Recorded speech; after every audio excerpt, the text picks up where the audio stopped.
Morning folks, Kevin here. Well, it's July 30th, 2025, and I'm out here. Behind me is pond 4, in front of me is pond 5. It's another hot one today, another hot and muggy, but we're supposed to have 3 days. It's supposed to get up into the upper 70s following today and all, so I'm really looking forward to that. But it's been bone dry around here. Everything is dusty. Things aren't growing very well and all. And here's pond 5. Now this is the one that's the leaky pond, but it's not as leaky as it once was. And you know, the pond level is way down here again. And you can see that's the rock spillway over there coming from the swale from the other side there. And don't know exactly what I'll get done today.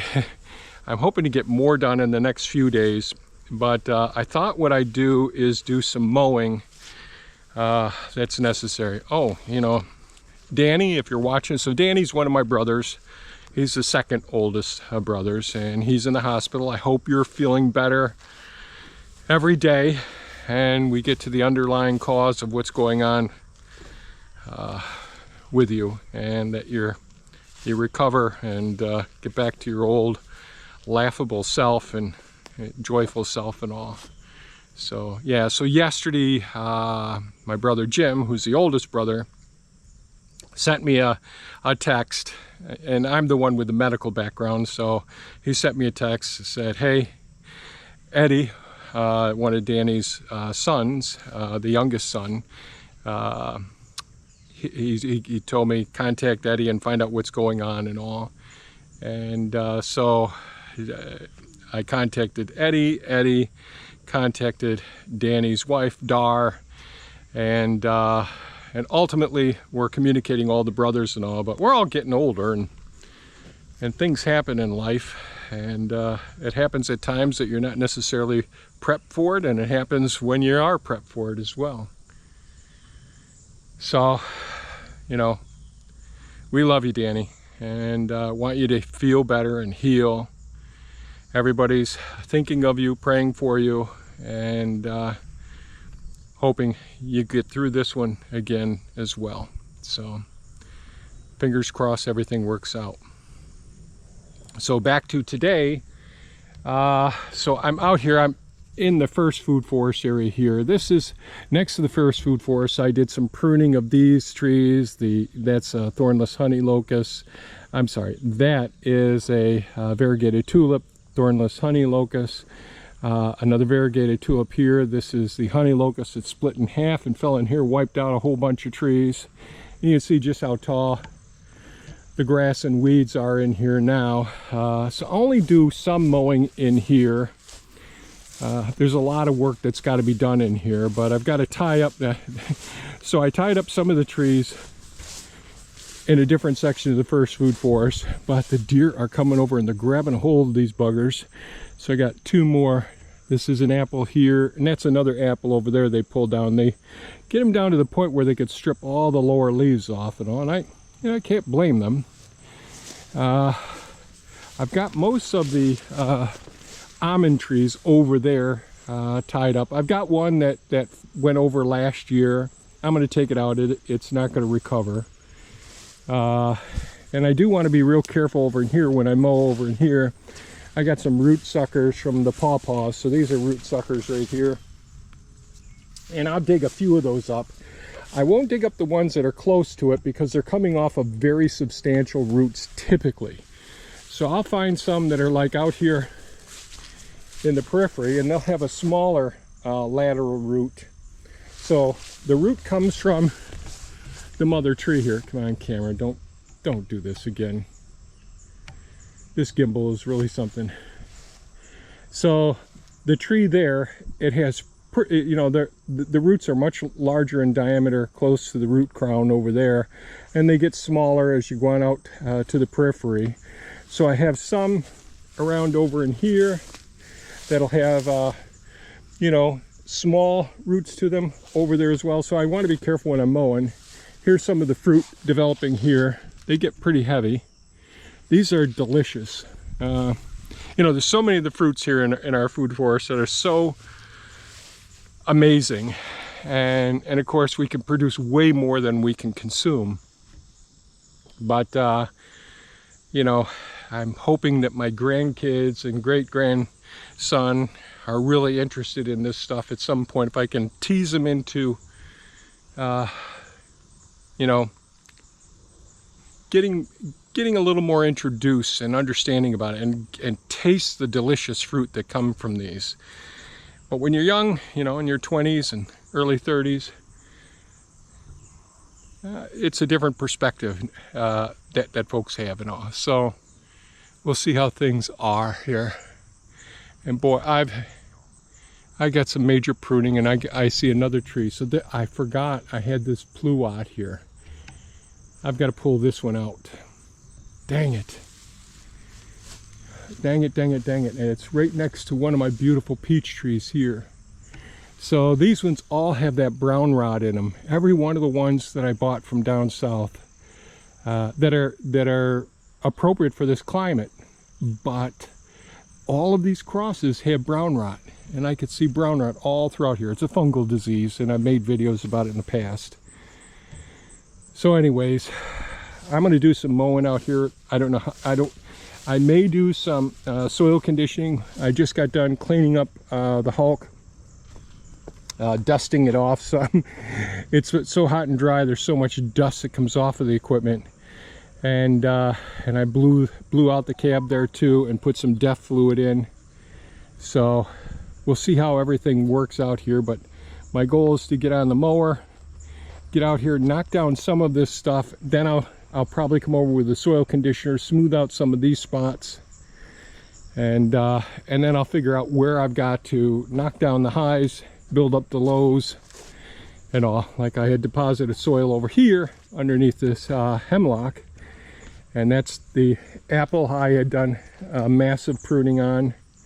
And there's so many more trees that need their pruning. So you could see this apple here is with the ginkgo limbs going into it. So I need to manage these things a little bit better, because I planted things too darn close together when I did it a few years ago. And in the honey hut here, things are going okay. You can see this hive is going to swarm pretty soon. Right now they're bearding, it's so hot and all, but the population's getting large enough, they're going to go ahead and swarm. This one did swarm, and they're doing great at this point. A new swarm moved into this hive, so we're keeping an eye on this, and those two are doing okay. Those were earlier this season, swarms moved in. So we'll see how everything works out. Today may be the day we see a whole bunch of buzz around here and all. I've got to get in here and transplant these black walnuts here that are sitting here. Squirrels come in and they plant where they want. So I don't know what sort of video footage there will be today. There may be a couple songs about getting older and all that accompany some time lapse. We'll see. Anyways, I'm going to get back to it, and let's see what we can get accomplished today. Okay? Well, it's hot and it's dusty, but I got most of the first food forest done.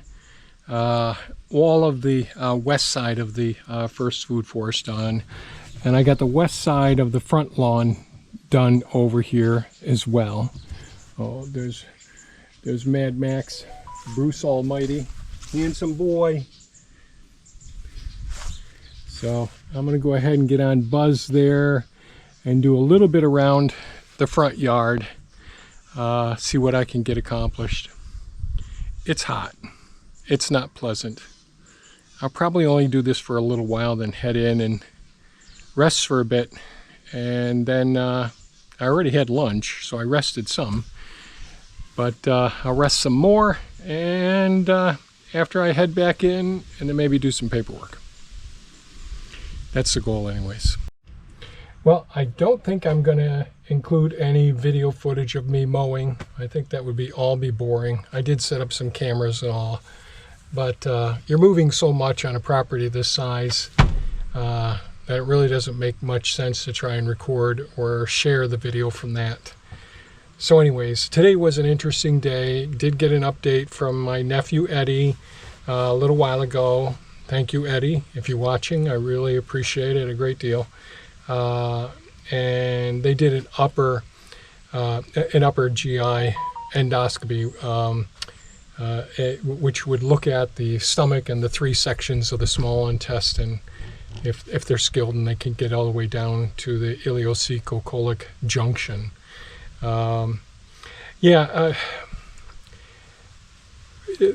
That would seem somewhat disappointing to me because reportedly the transfusions were necessary because of GI bleeding. And though I don't know this for fact, because I'm getting it from my nephew, who got it from my brother's wife, who probably got it from the doctor. So there, and she's a nurse as well.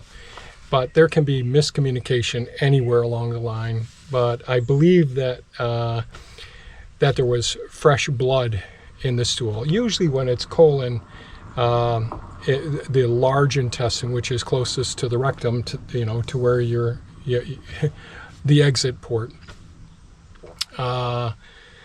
Fresh blood, usually that means that you have a bleeding form of colitis, inflammation of the colon, and it could be secondary to a whole variety of different things. And it can be medication related, it can be inflammatory, infectious, and it can be neoplastic cancer as well. And it can be because of problems such as types of vascular anomalies as well. Like I had to have a mass removed from my digestive system where the small intestine and the large intestine attached to one another, and it was called angiodysplasia. It just created a mass, a benign mass, but that obstructed my intestines right where the small intestine enters into the large intestine and all. But when we're seeing fresh blood in the stool, that means that that blood hasn't been in the digestive system a long enough period of time for it to turn into what would appear like a black tarry stool. And I'm not sure why I'm sharing all this right now, but I just got off the text with Eddie, and thank you, Eddie, for sharing the information. So the upper GI series, the endoscopy, going through you go down through the esophagus, so you can have bleeding anywhere along the line.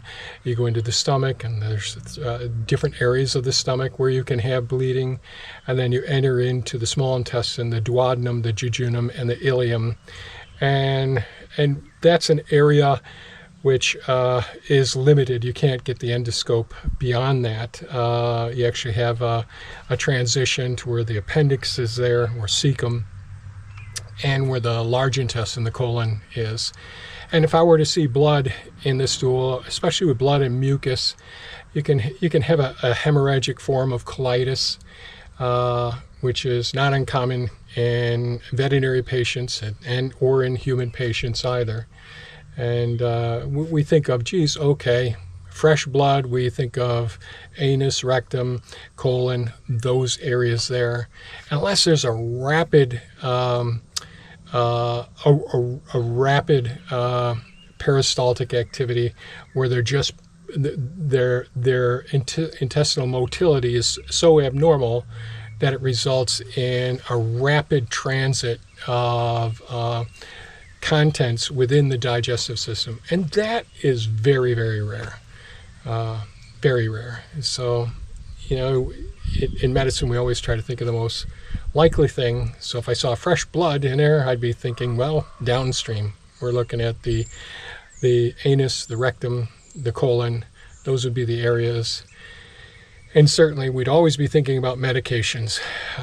As we get older folks typically are on several medications, and sometimes they're taking over-the-counter medications with their prescribed medications. So here's an example. Like it's I would say it's not uncommon for someone who's on corticosteroids. These are not the anabolic steroids that bodybuilders use. These are the ones that you go on for if your immune system is acting inappropriately, or you're getting inflammatory situations where your doctor wants to quiet down the inflammation. So using corticosteroids, prednisone, dexamethasone, solu-delta-CoRTEF, and so on. The whole gambit of the various glucocorticoids, corticosteroids. And if someone were to take a non-steroidal anti-inflammatory drug with that, well, then we can have bleeding into the stomach, which would cause a black tarry stool, or even into the colon, which could cause frank blood as well. So that's it for the update on my brother. Hopefully he's doing well.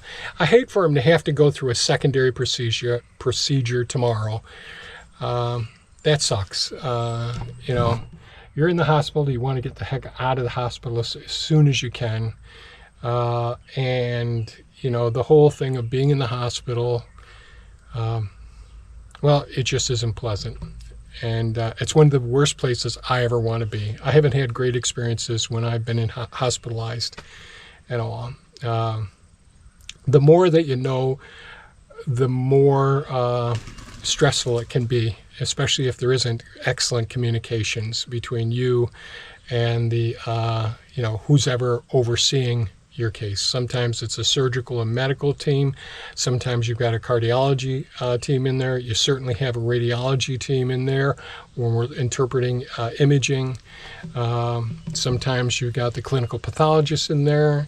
A lot of the times you've got the histopathologist involved. So that's a network, but you really need to have one person who's communicating effectively with each other member of the teams who's taking that information in and making decisions based on a holistic approach. So, and I don't mean that in a modern day holistic, the way that people talk about it. I mean as far as looking at the body as a whole and saying, well, based on our physical exam, our history, the medications, the laboratory results that we have, the imaging studies that we have, and the underlying disease process that the patient has had over the years, I'm going to put more weight on this bit of information. So in other words, fresh blood in the stool, it would lead us down a different path than taking an upper GI series. Anyways, I'm not going to go any further with that. So today was interesting in another way. Someone pulled up to the top of the driveway when I was heading back out after lunch to do some mowing. And he pulled up and I saw him get out, and he's an older guy. And as one older guy who's older than him, he pulled out and he was smiling, and he put a hat on, and I could see afterwards that it was a SUNY Oswego hat. And it was Ross from my undergraduate time, so decades ago. I haven't seen him in many years. Somehow he found the YouTube channel, and tracked me down and all. And that was just amazing to get to see Ross. Ross was like a close friend during undergraduate. You know, we I don't know how long we were sitting there chatting, but it was, you know, and me thinking of it now, I should have just turned everything off, say, hey, let's go inside and sit down. Mr. Social that I am, just not good at all that. But anyways, it was so good seeing Ross again. And so, you know, he has his interpretation of me and us back at that time and all, and it was flattering. But you know, like I conveyed to him, we were in Bio 101, and I wrote about this in one of my chapters of my book that I haven't published yet. But we're in Bio 101, so this was the first semester of my science-based, you know, curriculum. And this is for science majors. So he teaches at a university now. He's worked for large corporations. He's has advanced training in several areas and all. And so we got talking about microbiology as well. But he was mentioning some of the professors, and pretty much they're all gone now. And we're talking about one of the professors that was in I think it was 4 different professors that shared the responsibility of teaching this Bio 101. And Bio 101 was an important marker in my life and in my career. So for those of you that don't know, that haven't been around for a while, I didn't learn to read until I was 28 years old. Could I read stop signs and stuff like that? Yes. Could I function? Yes. But I hid it. I thought I was dumb, stupid, retarded, whatever. I didn't know that there was such a thing as a learning disability, and I certainly didn't ever hear about dyslexia. It wasn't a term that was presented to me before, about a couple of months before this incident that I'm going to talk about. So Bio 101, one of the very first classes I'm taking, and I wasn't going full-time at this time. I think I took 4 courses that first semester, and all of them the advanced science ones and all. And I had to take some other course that I'll just say was insignificant. But I always sat down really close. I mean, throughout my whole career, I was either in the first or second row. But this first time, I think I was in the 3rd row. And I happened to sit down right next to Ross. And we ended up becoming good friends. But the first couple of weeks I was there, each one of the biology book was like this thick. And to a dyslexic, that's a nightmare, okay? It's just an absolute nightmare. I could look at the pictures, but my reading ability at that time, well, it's still very slow. I'm a very slow reader. I have excellent comprehension, and I can put things together fairly well. Back then, I was much better at it than I am now, and my memory was always very, very good. But as you can't help but look around your classmates when you're sitting there in this big lecture hall with, I don't know, over 100 students. And when it first started off, every seat was filled, and there were people lined around this great hall's walls, waiting to get a seat as people just dropped out. And I'm sure there were people who wanted to take like the intro. I don't want to call it baby bio, but for those people who weren't going to be in a medical or science-based field later on, this was one for real serious scientists and all. And so we had these 4 different professors. We had this big book, and they made it clear in the very beginning only half of the information will come from that textbook, and a small fraction of it will come from the lectures. And I was really relying on the lectures. So I felt like there's no way I'm going to make it. And I was looking around, and like Ross was sitting right alongside of me, or one person over from me, I can't remember back then. And I saw, as they're talking, his head is going, and he's looking at notes and looking in the book and all. And there were so many other people around nodding their heads and all, and it was like speaking a foreign language to me. Now, granted, I had lots of practical experience. We had bred race horses. We ran a wildlife rehabilitation center. Actually, Ross was surprised that we didn't have Hidden Acres Wildlife Rehabilitation Center still here. Which was a large not-for-profit wildlife center that we ran. And we had interns, and it was a pretty significant undertaking in our lives. But anyways, back to the story.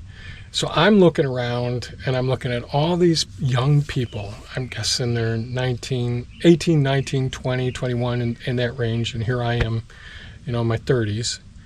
And we're close to 30. I can't remember. He's 55 now, I think he said, and I'm 68. So I'm like 13 years older than most of them in the class. And haven't read a book yet. And so anyways, I'm feeling completely overwhelmed. And I'm looking at this, and the second week comes through, and I'm feeling even more depressed, or scared. I should say scared. So fearful. That's how I would say. And I felt like, oh my God, I quit a really good factory job. My wife's willing to support me during this time, going back and getting undergrad. She already had an associate's degree. And did she have her regular undergrad? She didn't complete her undergrad yet at this point, I don't think. I can't remember. Maybe she did. But anyways, this is years ago. So I'm feeling completely outmatched and feeling like, oh my God, did I make a huge mistake? And I'm one of those people who's, my tenets in life are fear, failure, and pain are the things that have given me the opportunities to really make significant inner changes that allowed me to get through some very difficult times in my life and ultimately make create some of the changes in my life that have led to achievements and where we are today. I'm sorry, this is getting way too long. So anyways, I'm feeling overwhelmed. So I go to Terry Hamill. He was, I don't know if he was the chief, the one in charge of the whole teaching this class, but he was he was in charge of one of the things he did a lot of research in fungal and electron microscopy, and this was all relatively new stuff back then. So I went down to the bowels, the basement of one of the buildings that Dr. Hamill did his research in. I met him down there, and I was welling up. My tears were probably already starting to flow some, and I told him, geez, I think I made a mistake. I learned I'm dyslexic. I haven't read a book yet, and I want to be a doctor, a veterinarian. And I explained the things there, but he said, I said, I'm sitting there, and there's this huge book, and only so much of we're going to be judged only on we're going to be judged on a whole plethora of information. Only a small amount will be offered in lecture format. And he listened to me and all, and then he turned to me in a kind and compassionate way and said, we had a dyslexic young woman who graduated or had been through recently, and she made it. I don't know how well she did do, but she ended up passing and did okay. And he said to me, I'd like you to try and stick it out. I think you have what it takes. Now, he doesn't know me from Jack, as far as I knew. And, it was enough for me to go ahead and say, okay, I'm going to do this and all. And I still had lots and lots of doubts in my own mind, but that just made me work harder and all. And Ross was remembering a lot of the things because we became pretty good friends, and he knew how I was making it. I mean, I built a computer system, made my own hardware so that I could dictate to my computer, and this wasn't something that was done back then, and have it read information for me. And so I did programming and hardware development back then in order to try and make it. So this is, this was in the end of the 80s. This was in the 80s. And so it was an amazing time and all, and everything ended up working out okay. I remember the first test we had, and Ross just told me, he said, that was crazy test. I can't remember what exact words that he used, but it was really crazy. But I looked at it, and I remember walking out of the test and saying, all right, I'm doomed.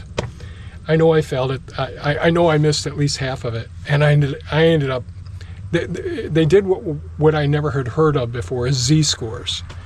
And I went up and I looked on the chart what my Z-score was, and everyone was looking at it as well, and it used your social security number. We used to use our social security number for IDs back then, and everyone was wondering who this guy was, and I thought mine was the worst, and I actually was the best in there. And I just couldn't believe it. I thought there was a mistake and all. And so that was a major transition point for me. And I had, I ended up doing well. I graduated summa cum laude. I ended up getting into Cornell. Things worked out well, but it was difficult. And there were multiple challenges where fear, pain, and failure gave me amazing opportunities to prove to myself that I could accomplish anything that I gave 100% to. And that was the thing. I did give 100%, or 110% is what some people would say. But seeing Ross here today was just an emotional, amazing time seeing him. And he has a niece who's interested in veterinary medicine. And medicine has changed a lot over the years. Yeah, I won't go into it. You sort of heard a little bit in the beginning of this when I was talking about the choice of diagnostic tests and the order that we do them. There's a thoughtfulness and a level of responsibility that we all have to take on in our professions, whatever our profession is.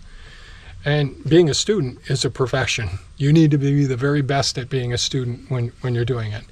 If you're going in and learning a trade, if you're learning how to weld, well, that's your profession. You need to really bust your butt and really try to learn as much as you can do. If you're going to be a plumber, if you're going to be an electrician, if you're going to be a mechanic, whatever it is, you need to really apply 100% and give it 100% of your effort.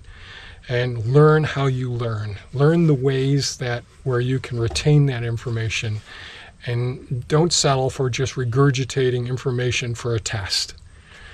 That does not help you in the long run. Find the reason, find the application in whatever information that you want to learn. Figure out how that will apply to your life and to your profession in a meaningful way. And if they aren't presenting that information, dig deeper and find that information for yourself. Okay, I babbled on long enough here, but it was just amazing seeing Ross. I hope it isn't that long before I see him again. It was really nice seeing him. And if you're ever watching this, Ross, thanks for stopping by. I was shocked. Anyways, that's it for today's video, folks. I appreciate you watching. Stay safe and take care. Bye-bye now.